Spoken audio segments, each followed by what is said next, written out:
My name is Reggie. I'm about kicking ass. I'm about taking names. And we're about making games.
We like games with big stars and big explosions.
And we like games so scary, they keep you up at night.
It is game time. It's a new day for me, and a new day for Nintendo. So let's get a couple things straight right off the bat. Part of my job is finding a way for you, the game experts, to have fun. At the same time, I understand if you're among the terminally hip, Nintendo isn't your only choice for gaming. But maybe what you've already seen helps you understand that we're serious about expanding what we do. We also understand that we're not going to run our company just for hardcore gamers. There are gamers out there who aren't as knowledgeable as you, gamers who aren't your age, gamers who don't have your tastes, gamers who live for Mario and Yoshi and Pokemon.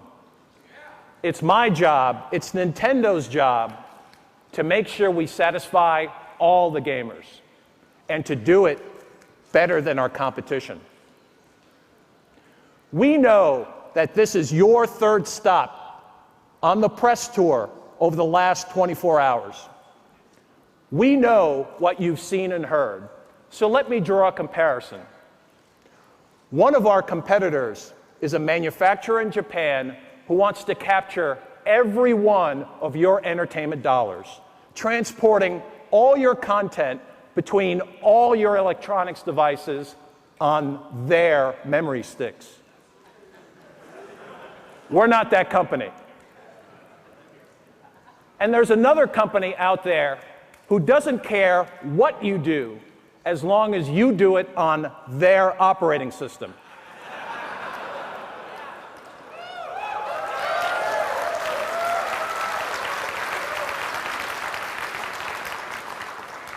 We're not that company either. Over the years, I know you've heard a lot of Nintendo people say, we're all about the game. Well, guess what? We are. Whether you're talking about Donkey Kong or Tetris, Madden or Mario, Metal Gear or Resident Evil, he with the best games wins. Always been that way, always will. As this company moves forward, you're going to see more Nintendo games and different Nintendo games, and most importantly, new ways for you to relate to your games. But let me tell you one other thing. This is not a promise for what we're going to do sometime in the future. It's what we're doing right now. And if you don't realize that, listen closely. While others are talking, Nintendo is acting. Let me ask you a question. What company right now is driving category sales? If you said someone other than Nintendo, you're wrong. We have momentum, have had it since late last year. And if you don't feel it yet, you will. I'll promise you that. Now, I'd like you to welcome a guy who's been essential in building that momentum, George Harrison.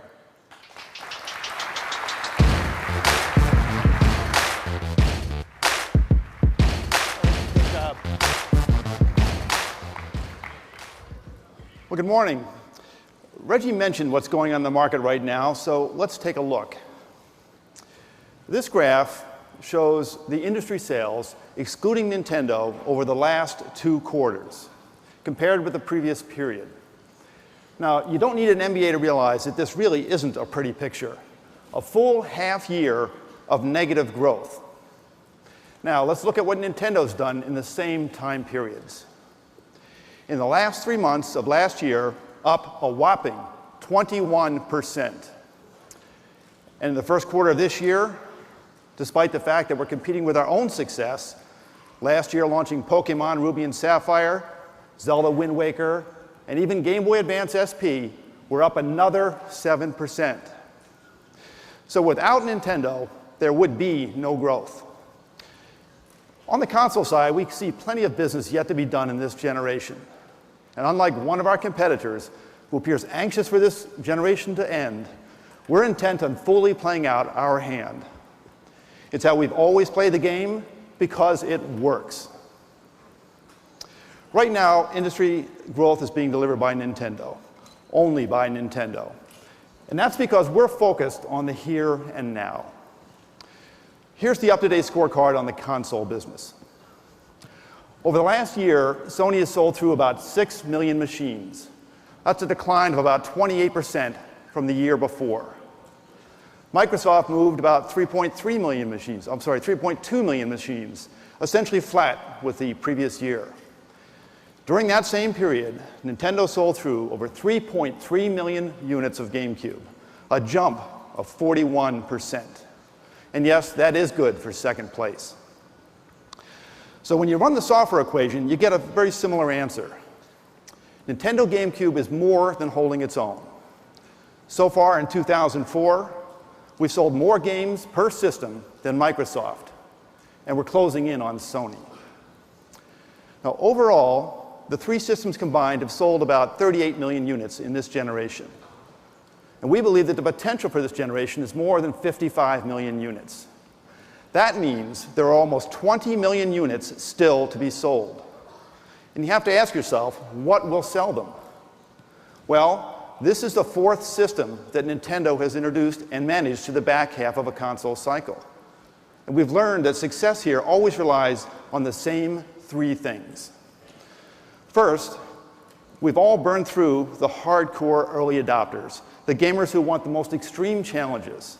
They want them to occupy them for weeks or days at a time. The late adopters want something else. They want pure entertainment, entertainment that's easy to get into, and often just for a quick burst of time. And second, they want familiarity. They want names and characters from past generations that they're comfortable with. And finally, and most importantly, they want value. They're hunting for bargains. Major play for minor pay. Now, any of these three factors can win the market share in the back half of a console cycle. But if you've got all three going for you, this is what you get. We dropped the Nintendo GameCube price in late September. After 30 days, sales were up 50% over the same period in the previous year. After 60 days, they were up 58%. And counting through the holidays, even though we had already begun to run out of inventory, we sold more than 73% more GameCubes than we did in the prior year. Now, this chart does two things. First, it shows you why Nintendo is driving growth for the industry. And at the same time, it sets the bar for sales performance from our console competitors. Can those competitors grow 73% in their first 90 days after a price drop? Well, we'll see. More importantly, though, we suspect it will be quite some time until someone can match our $99 price point. The value advantage in a value-conscious market clearly remains with Nintendo. Now next, we're fully deploying the familiar franchises that are so popular with the mass market. At the top of our briefing, we showed you 3 games designed to move the souls of even the most veteran gamer. And we're intent on expanding the GameCube's appeal. But we're not going to do it by ignoring the casual players who are just in it for a little bit of fun. On the show floor tomorrow, you'll see our market movers in action. A new Donkey Kong adventure, a new Pikmin, a move for Advance Wars to GameCube, and Mario making 2 appearances in Mario Party 6 and in Paper Mario. In all, Nintendo's GameCube library will grow to more than 400 games this year. And the common factor among all of them is fun. Now, new ways of interacting aren't just limited to GameCube. Now, as you're all aware, Pokemon has again taken the market by storm in Japan with the new Fire Red and Leaf Green editions. They sold through nearly 2.5 million copies in less than 15 weeks. But there's a brand new kind of appeal here, too. The ability to trade your Pokemon with your friends using the Game Boy Advance wireless adapter. This opens up whole new horizons for the creators. And in fact, you'll soon be seeing and playing wirelessly with more than a dozen titles. It's great software and innovation like this that have pushed every competitor out of the out of the portable game space. And 9 serious competitors have made a run at Game Boy in the past 15 years. but 9 have failed. Game Boy doesn't just lead the handheld gaming market, it owns it. The Game Boy franchise this year is also making a significant revolution because of this feature: Game Boy Advance Video. No new hardware or accessories needed to play back pre-recorded material from these small video packs. The first titles will include multiple episodes of Pokemon and others on one pack. Well, will it sell? Initial orders are already over 2 million units. You can look forward to soon to material with a decidedly older appeal, and will have significantly larger memory capacity to allow even more video playback. Well, wireless connection and video playback really widen Game Boy's appeal. But in an important sense, that appeal is already expanding. It may surprise you to learn that 1/3 of all Game Boy Advance SP users are over the age of 18. And our classic NES line, coming in June, will bump the age appeal even higher. The new limited edition classic NES hardware and 8 classic games for $19.99 are sure to be a hit with gamers over the age of 25. Now let me take a moment to talk about the newest competitor in the handheld game. There is no doubt in our minds that the PSP will have some initial appeal for exactly the demographic in this audience today. But in this election year, let me put it this way: by the time the PSP gets on the ballot next spring, more than 25 million Americans will have already voted for Game Boy Advance. Now, if you're asking whether PSP can catch Game Boy Advance, maybe we should first ask, can the PS2 catch Game Boy Advance? Since its launch in June of 2001, Game Boy Advance has sold more units than PlayStation 2 in America.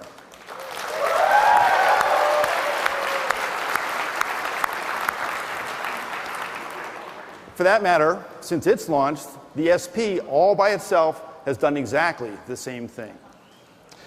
So we sit today with a roughly 100% market share of the handheld market. Will that decline? Well, it certainly can't go up. But that loyal base of 25 million Game Boy Advance owners is just the first of the many mountains that Sony has to climb. Game Boy Advance SP is built to be tossed in the backpack, carried in the briefcase, or even dropped in an airline terminal. With no internal drive, it stands up to a lot of abuse. And when it turns on, it lasts.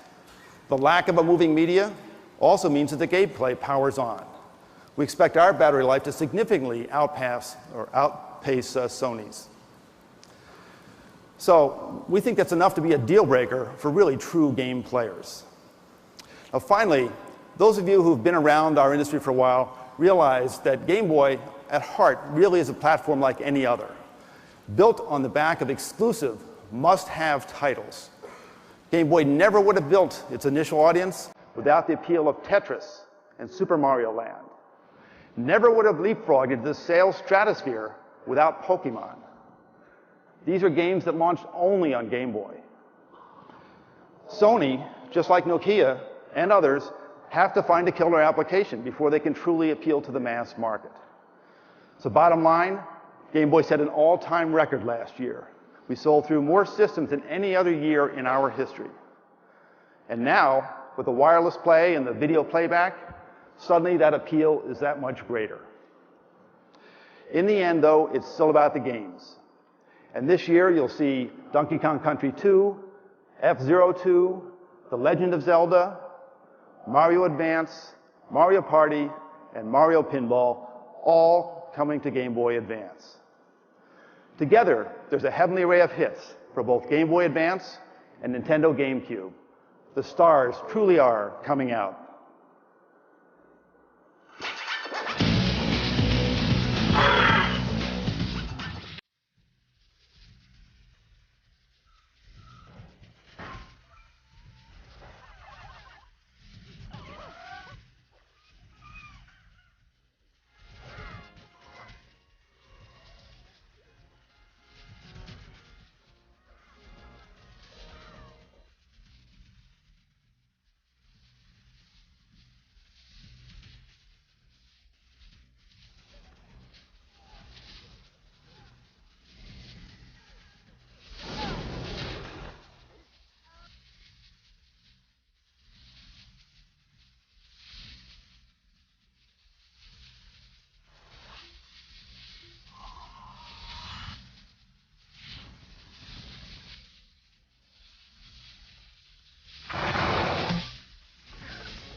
What we've talked about today are can't-miss products for Nintendo GameCube and Game Boy Advance. Games you'll be playing very soon. But there's something else in our future. I know that a lot of the portable gamers that we have, and there's millions of them. I think the dual screen is going to be amazing. It's about changing the way you play. I think that the dual screen is the next leap forward. It looks like it could be a really neat concept. It's two screen systems, never been done before. Well, I think everybody else is going to have to catch up. All my friends are talking about the dual screen coming out, and I can't wait for it to come out. I can't wait to see it.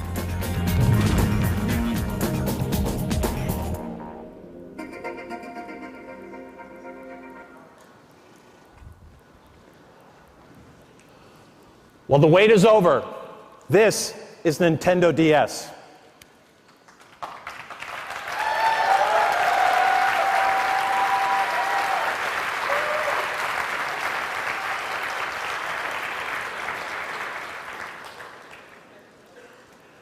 From the time we announced its code name, you've known these initials to represent the most obvious feature, dual screens. But that's not what the initials stand for to us. DS has a much larger and more relevant meaning. DS, Developer's System. In creating DS, we've given the world's most talented game makers new tools to work with, new ways to express their imaginations, and of course, in the end, new enjoyment for all of us. The result is this: DS not only changes Nintendo, it changes our industry. You'll find Nintendo DS represents a brand new way for players to relate to their games and to each other. Listen to the experts.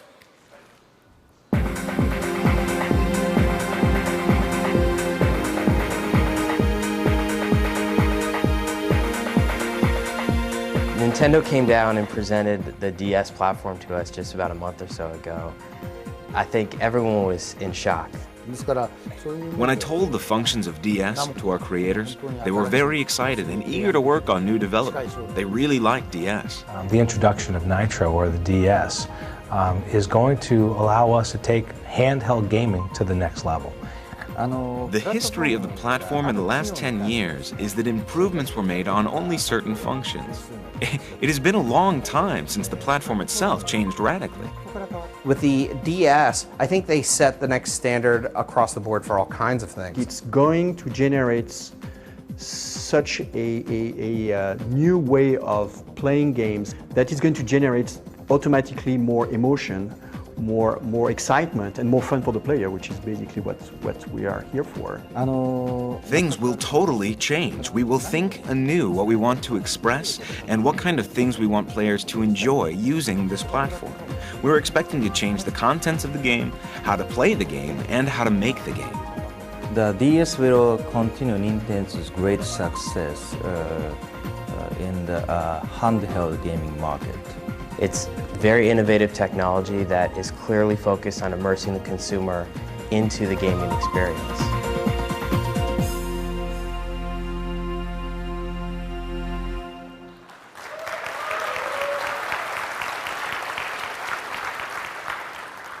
As a whole, the development community already understands what's going on here.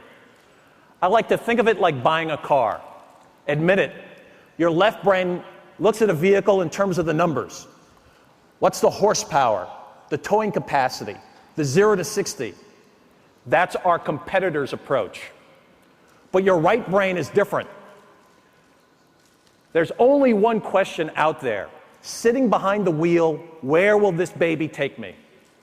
In other words, do you want to go just a little bit faster down the same streets you've always driven, or down a new road to places you've never seen before? That's the difference with Nintendo DS. Let me explain how this new journey is going to happen. Up to now, most of what the world knows about DS are those two screens. Today, it's my privilege to tell you the rest of the story. But let's start with the two screens. Each is programmable in 2D or 3D. The choice is up to the game designer. This opens a wealth of options for the developers, and they're totally excited about it. The 3D quality is simply beautiful. Most of you remember how you felt the first time you saw Super Mario 64 on Nintendo 64. It was a breakthrough that took the industry by storm. But this is Nintendo DS action, playing on our new portable system, just as you'll see it on the show floor tomorrow. Isn't it exciting?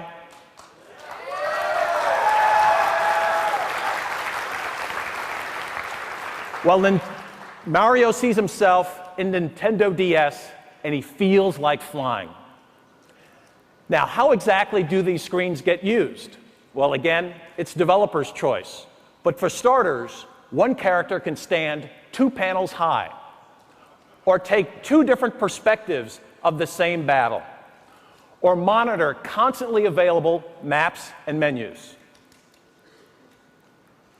Here's a brand new Metroid game playing on Nintendo DS.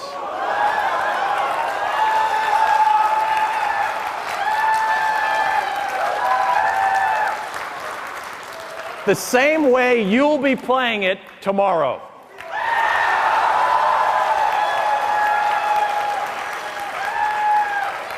Targeting and shooting now moves beyond buttons.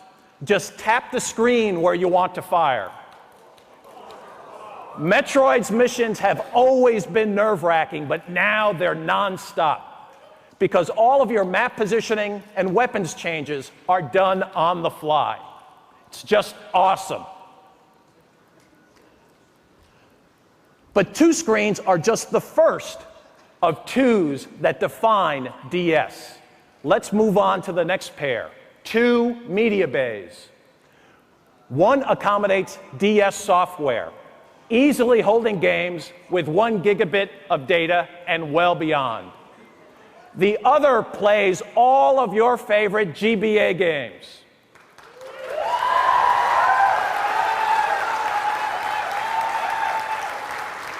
That's right. Backward compatibility means an instant library of over 500 titles. And it also welcomes a host of different accessories to enrich your game experience. Next, consider the most exciting 2 for game players. 2 incredible new forms of player control. This is where the connection to your game really changes. The first is touchscreen, responding to either a stylus or to your fingertip. It's transformative. Whether you're inputting data onto a software keyboard or actually changing the direction or viewpoint of your gameplay, it's truly unique. The combination of 2 screens and touchscreen stands to reinvent gameplay.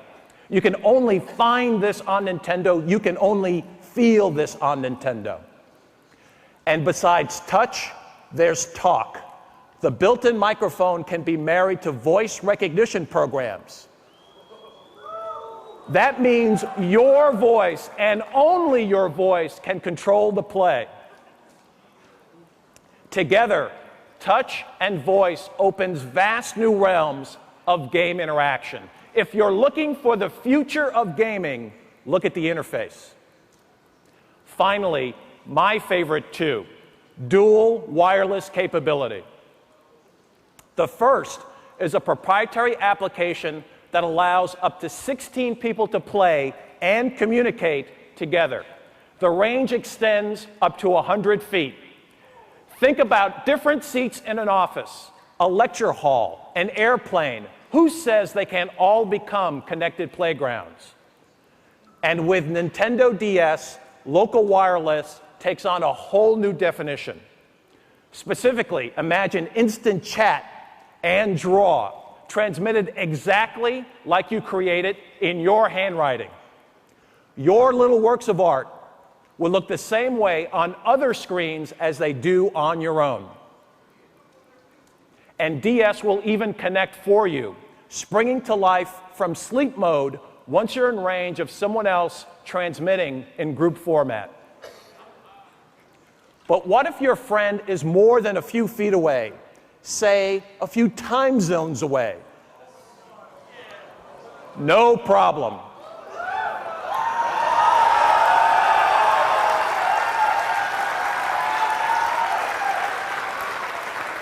Wi-Fi means you can connect via the net. It's beyond online, it's no line. In all, this machine truly is transformative. It changes how you connect to your games and to each other. There's no reason to take my word for it. Instead, listen again to the developers who are already working on it. Their eyes are fixed firmly on the game horizon, mapping entirely new routes with Nintendo DS.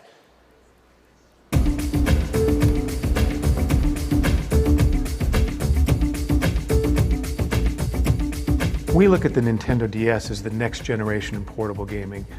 It's more advanced, fully 3D. The two screens allow for a new game mechanic.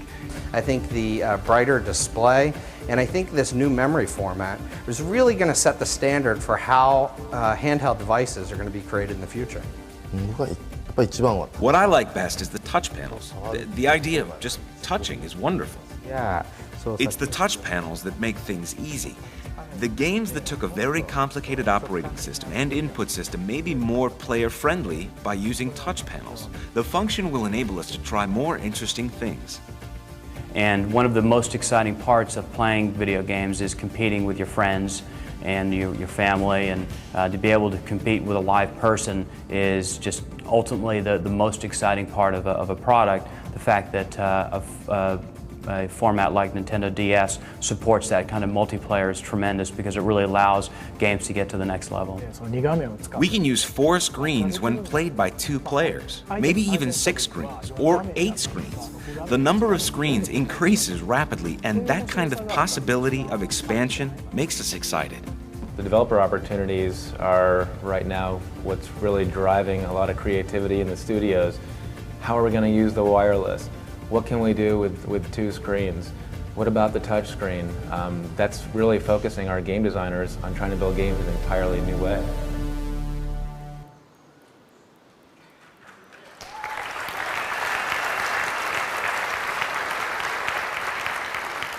What you've heard and what you've seen don't begin to tell the DS story. You can't start to appreciate it until you get your hands on one starting tomorrow. And even then, it's just a start. The benefits of DS will be rolling out for months and years following launch. And when will that launch come? We're targeting release of Nintendo DS in both Japan and America this year.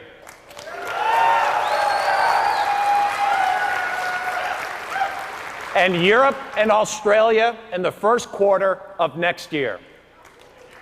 It will come to the market. It will come to the market with a new name and at an affordable price. On the show floor tomorrow, you'll see a wide range of demonstrations. Many of them, in fact, will become retail software. The change that DS represents, and indeed all of the new Nintendo, is happening under the leadership of our worldwide president, Mr. Satoru Iwata. Please join me in welcoming him.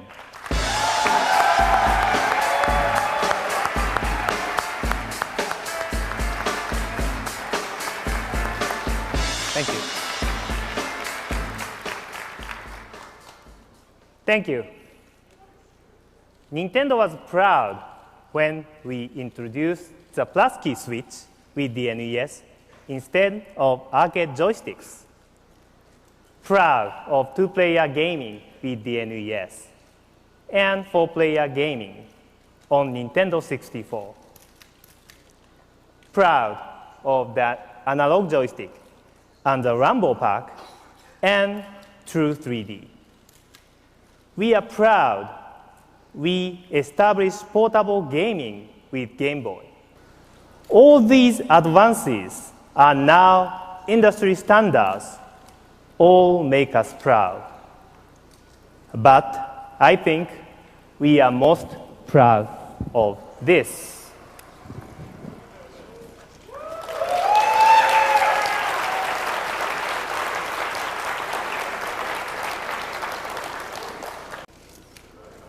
All of those innovations changed games, and so will Nintendo DS. DS is not simply new. It's not just more functions or higher specs. It is different. Of course, Nintendo DS is not the only change in our future. That same word, different, also defines our approach for our next home system. It won't simply be new. It won't simply include new technologies. Better technology is good, but technology is not enough. Today's consoles already offer fairly photorealistic expressions. Simply beefing up those graphics will not let most of us see a difference. So what should a new machine do?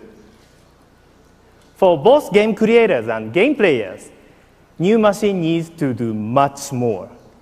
They must offer an unprecedented play experience, something no other machine has delivered before.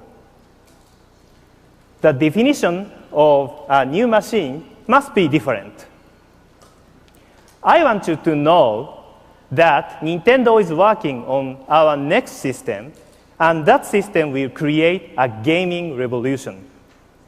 Internal game development is underway. When the impact of the new home machine comes, our revolution will be there. I suppose I could give you a list of our technical specs. I believe you'd like that, but I won't for a simple reason. They really don't matter.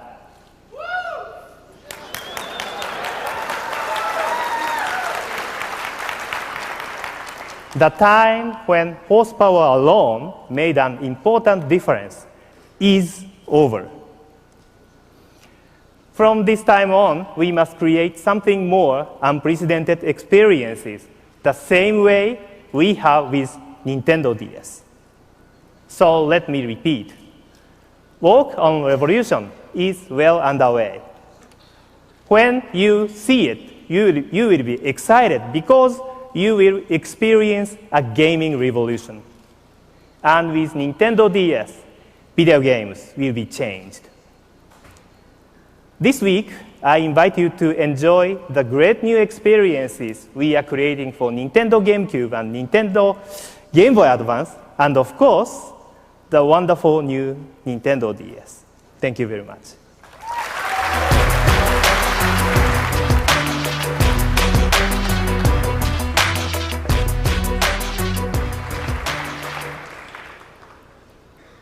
Thank you, Mr. Iwata.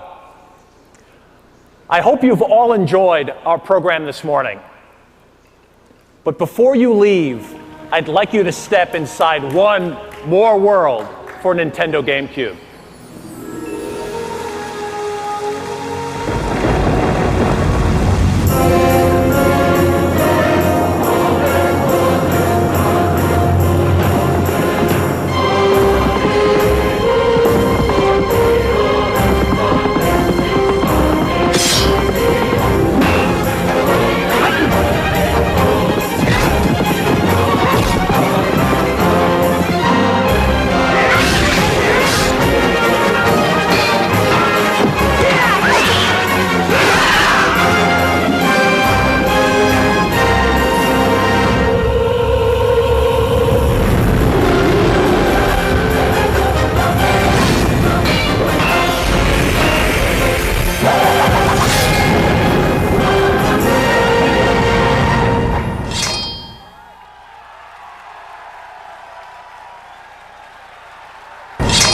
Ladies and gentlemen, please welcome Shigeru Miyamoto.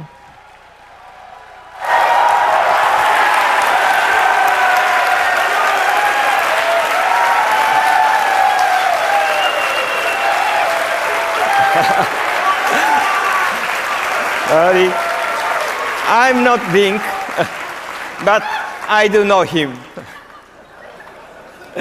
Even after 18 years, the Legend of Zelda never stops changing. and this game is no different. We are now taking you to a world where Link has grown up, a world where he will act different and look different. In order to grow, Link must not stand still, and neither can I. So, thank you. And goodbye.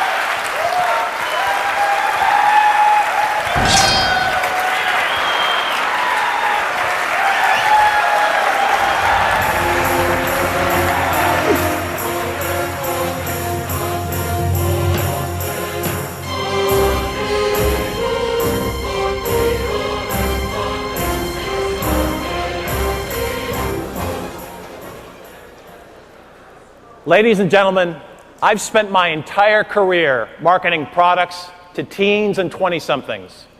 And I learned a long time ago, there's no BSing that audience. They want great product and they want great value. They want cutting edge and they want legendary. They want the best of the past and they demand what's absolutely right now. Nintendo is delivering all of that. Zelda, Capcom's Resident Evil, Pokemon, Mario, and Nintendo DS all boost the momentum we're carrying into this E3 through the rest of this year and well beyond. We're giving players what they want for both GameCube and Game Boy Advance, and they're rewarding us with more market share. Funny how that works. As you've seen, Nintendo DS is not standing still. As a 10th serious competitor decides to make a run at Game Boy, DS raises the bar on portable gaming before they even get started. Nintendo DS is a third way to play. It defines its own category. It reinvents portable entertainment, and so will Nintendo's revolution. I hope if we've done anything, it's to show you that this is a new day for Nintendo. We remain all about the game, all about the gamer, or in other words, all about you. Thank you and enjoy the show.